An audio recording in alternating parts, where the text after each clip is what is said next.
Muhammad sallallahu alayhi wa sallam.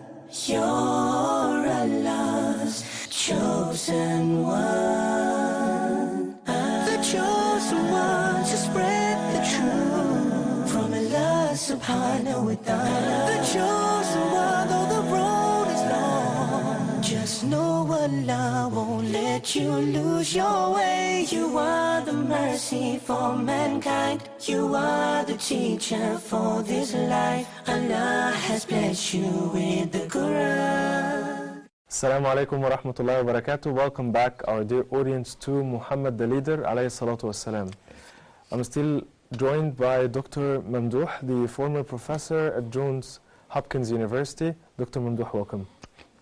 Welcome. All right, so our dear audience, today our topic is about cultivating family relationships. I'm sure that this is a really important topic for myself and Dr. Mamdouh and all people watching us at homes. We are all part of families and we are all responsible. We are all striving for a better life. We are all in need to learn about Prophet Muhammad's history and life, and as I have said, and I'd like to remind you again, we are here today to know more about our life and how to make it much more easier than before. And the more we learn about the Prophet Muhammad ﷺ history and his interactions and his comments and his wisdom, the more we become better people ourselves. Dr. Mamdouh, as we speak about cultivating family relationships, what comes across your mind? I mean, what really comes to your mind when we talk about this? Comes to my mind Prophet Muhammad ﷺ, and the Sallallahu way he dealt with his wives, and he spelled it out very openly. He said, "Khayrukum," the best amongst you, is the best to his family members, and I am the best. Right. There are many facts in this statement and many great things that we can learn from. First, he said that who is the best amongst us? He's defining who is the best. Everybody says that I am the best. He said, no. The best amongst you is the one who is considered the best for his family. If your wife speaks about you positively, always making good remarks about you and making, saying that is positive, that means you are the best. And then the Prophet ﷺ said that I am the best amongst you. Muhammad ﷺ. Not only, by the way, not only because of his good and strong relationship with his family members, but also in every aspect in life, nobody is better than Prophet Muhammad ﷺ. Had there been anybody who is better than Prophet Muhammad ﷺ, Allah would have selected him to be the final messenger. No one on the earth is better than Prophet Muhammad ﷺ, as the Quran mentioned this. But here the stress is on the family. All of us know that the family is the first or the smallest cell in the huge community. This is the smallest cell, not as individual. Now there are some people, and each cell has a leader. And each cell has a leader, and it has few people in it. And this is the most difficult thing, because there is a friction, there is an interaction, there is an exchange of viewpoints, and two different people are living with each other, with some children, and each one of them wants to be independent and wants to express his viewpoints. Yet sometimes there are viewpoints that are different, and this is something very important on weddings.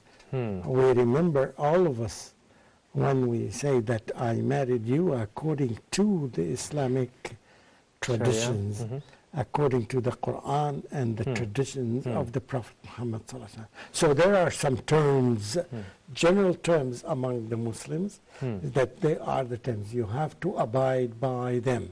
Right. The problem arises usually whenever any of the two spouses don't follow the Islamic traditions. Right. And they want to have impact on the other spouse.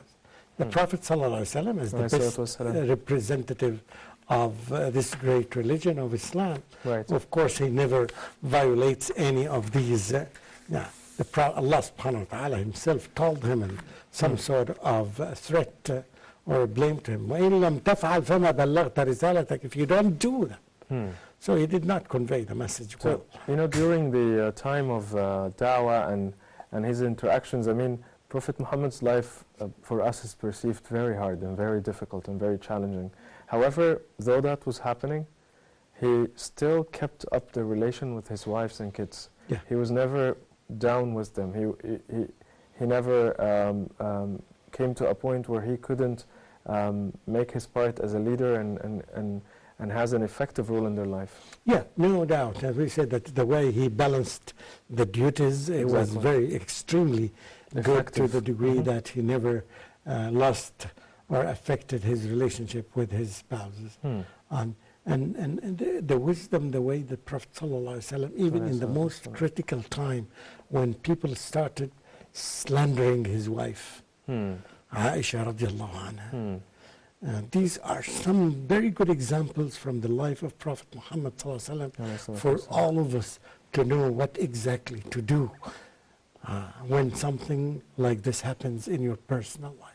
And this shows the ability of a leader, how to solve problems. And the Prophet, the way the Prophet ﷺ solved it is the wisdom and patience. So he was patient, and he was waiting, and he knew that his wife, Aisha radiallahu anha, was innocent and never did or thought of something like the people accused her. Said, yes. Yeah, she was. This is a really good example, because I think if I take a current example of any person who is married and then imagine that some people outside talking about his wife and saying, I think it takes someone who's very strong to act like Prophet Muhammad. And it takes someone to build strong relationship with his family members as early as possible from day one, from the wedding day. Because this helps him to know her personality and to be very sure of what she is doing. And the same thing happens when she knows her husband very well. So this builds a strong trust that leads to a strong relationship that will never be broken by the accusations of the people to any one of them. I think the Prophet ﷺ's behavior in this time, at that time, was a model for all of us. To be patient, to wait and to wait and to wait, and at the same time to consult with the closest people who love you. So he consulted with Ali ibn Abi Talib radiallahu anh. He consulted Abu Bakr as-Siddiq, her father.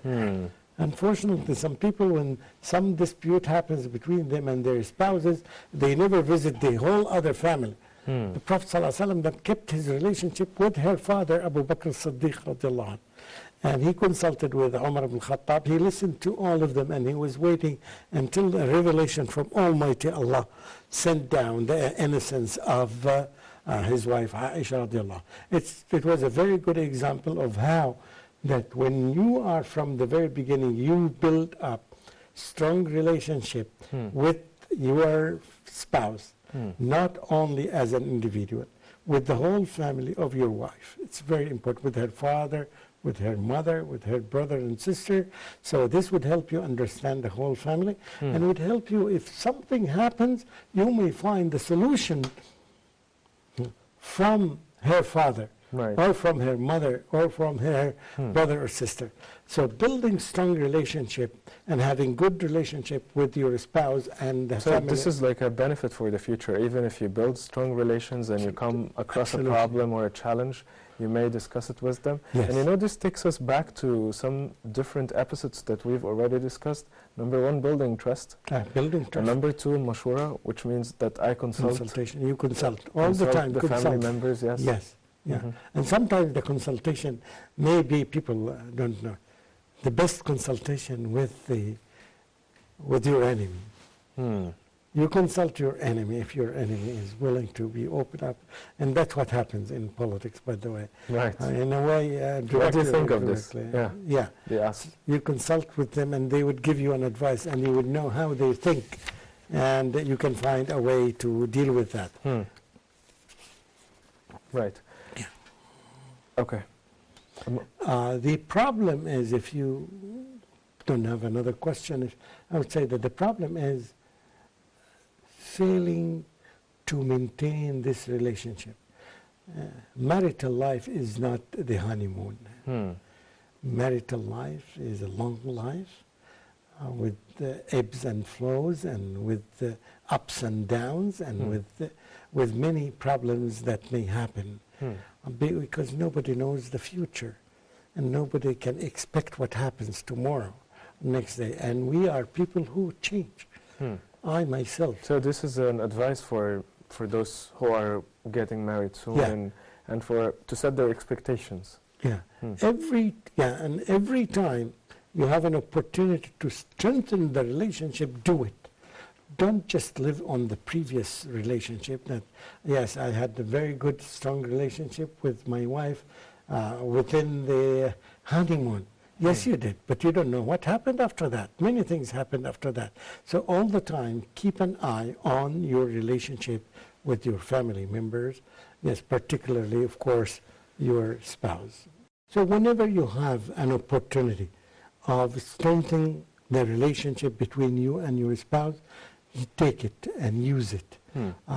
Something that helps you achieve this when you all the time build strong relationship with her family members, like her brothers and her sisters and her parents, because this, for the future, if you have a problem with her, now you have many channels. You can go to her brother, you can go to her father, you can go to her mother and solve the problem. And the more channels you have, the more possible that you are going to solve the problem that arose between the two of you. So, and I think also him having this happening with her family members actually is a point that has strengthened the relation between him and her, because she will respect him more, she will love him more. Yes, yes. Because this all the time prepares you for the difficult times that may happen at any time. So we should be very flexible in our relationship. We should not be very limited to our spouses only, because this closes all the channels of solving the problems. Right. All right. So we're going to take a shorter break, and then we come back to continue talking about how to strengthen our family relationships and cultivate it. Our dear audience, we'll take a very short break, and then we come back. Stay with us. Oh, Muhammad sallallahu alayhi wa sallam.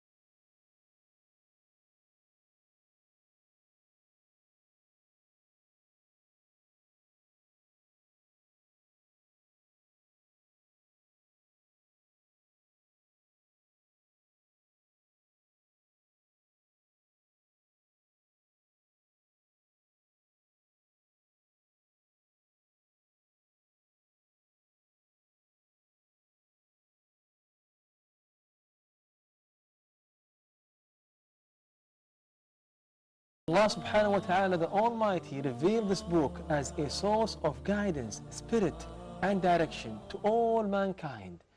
إن هذا القرآن يهدي للتي هي أقوم. Indeed, this book guides towards that which is the straightest. And Allah Ta'ala told us the reason behind revealing it. كتاب أنزلناه إليك مبارك ليدبروا آياته. This book, this scripture is full of blessing, and the reason behind revealing it is for people to ponder on it, and men of understanding may reflect. وَلِيَذَّكَّرَ أُولُو الْأَلْبَابِ. Join us on our brand new program titled Live Your Life, and I will be your host. It's going to be a beautiful journey through the blessed book of Allah. We're going to start from Al-Fatiha and work our way down and look at the very last verse that was revealed to the blessed Prophet Muhammad, peace and blessings be upon him. Let's not forget the great teachings of the blessed Prophet, where he said that the best of mankind are those who learn the Quran and those who teach it. So join us.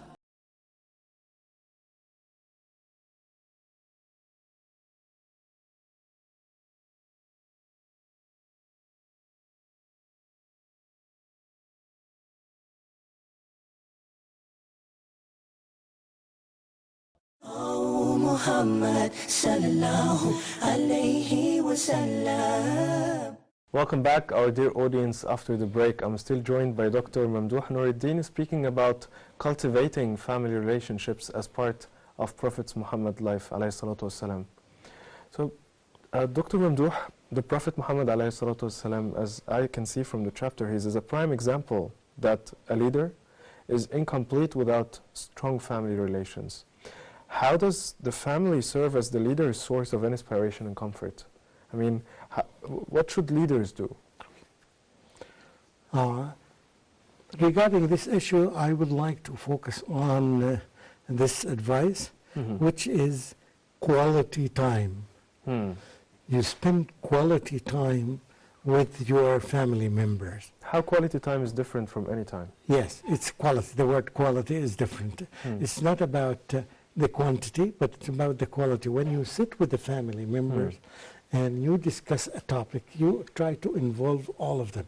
You speak to them. You can show your love and respect and your kindness to your children and to your wife, and in this way the relationship grows and grows and grows. As we know that the Prophet ﷺ, he was used to sit among few people or few VIP people or few dignitaries from different cultures, sitting with them, talking about a very important topic. And when his daughter Fatima radiallahu anha came, right, he stood up for her to receive her. And this is what I meant, something very important. And this leaves an impression on her, that he loves her so much, and he showed this to all the dignitaries, which may sound very strange at that time. And he used to kiss his kids and his grandchildren in front of the other people, to the degree that one of the companions commented on this by saying that we don't do this to our children. We don't kiss our children, we don't do this. And this, of course, the Bedouin style.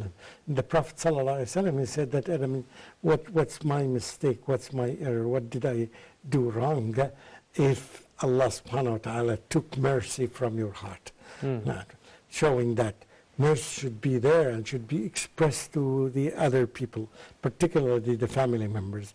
So here, the attention of the Prophet ﷺ was spending quality time with your family members, laughing with them, joking with them, commenting, first of all, responding to their needs and doing all these things.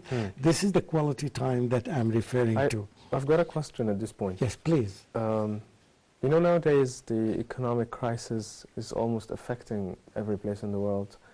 Some leaders in the family have to work, they have to work more hours. Technologies have made things look different.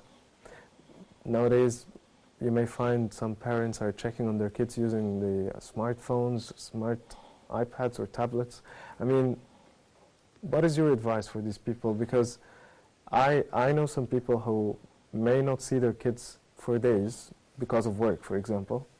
But on the other side, I want also to say that I'm giving them a good reason for what they're doing. Like, I don't know how to balance this. Do you see what I'm trying to say? There are two different issues, but let me talk about it. When you talked about the crisis that's happening, the economic crisis, and in fact, if you talk about leaders particularly, they are in a financial situation that is not so aggravated, is not so grave and dangerous for them. But what happens, most of the people think that, for example, we should change our car every 2 years. Why should you?